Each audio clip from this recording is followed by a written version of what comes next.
What's the meaning of carsickness?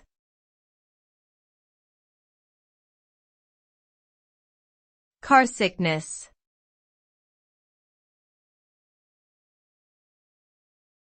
Carsickness.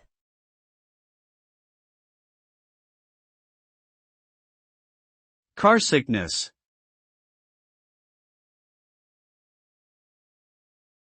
Carsickness.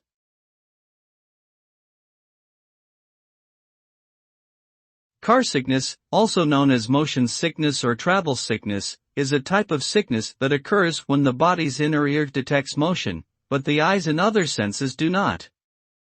This can cause nausea, dizziness, vomiting, and headache while traveling by car or other forms of transportation. The severity of carsickness varies from person to person and can be influenced by factors such as the type of vehicle, route, speed, and individual susceptibility. To prevent carsickness, people can try various methods such as looking at a stable object, taking breaks, and using medication.